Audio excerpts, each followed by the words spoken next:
কি হলো বলতো ব্যাপারটা? লেওড়া আমরা তো গেছিলাম একটুখানি রং লাগাতে, তা ঠাকুমা এভাবে চিল্লিয়ে উঠলো কেন? আমিও তো ওটাই ভাবছি গো পল্টুদা। বাড়া আর কিছুক্ষণ ওখানে দাঁড়িয়ে থাকলে লোক দিয়ে চোদন খাওয়াতো। লেওড়া দেখ গিয়ে ওই ঠাকুমার মনে হয় টাওয়ারে গন্ডগোল আছে, না হলে সামান্য একটু রং লাগানোর জন্য এভাবে চিল্লিয়ে ওঠে নাকি? পল্টুদা, ফুটো আসছে।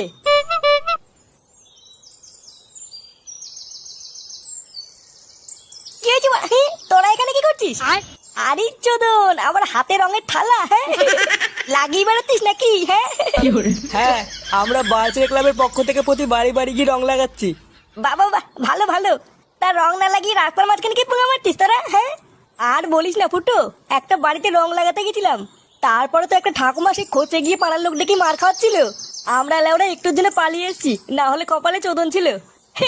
কি বলছিস কি বড়? হ্যাঁ, ঠাপাতে এসেছিল। ও লেওরা, তোদের দ্বারা এইসব কাজ হবে না বলি তো। এইসব করার জন্য না টেকনিক লাগে, টেকনিক। এ বড় বালচের হরিদাস পাল এলো রে। চল বাড়া, আজকে আমি তোদের দেখাবো কি করে রং লাগাতে হয়। পল্টুদা, ফুটোকে নিয়ে চলো, ও ভালো কথা বলতে পারে। চল বাড়া দেখি তুই কি গার মারাস। হ্যাঁ বাড়া, চল চল চল।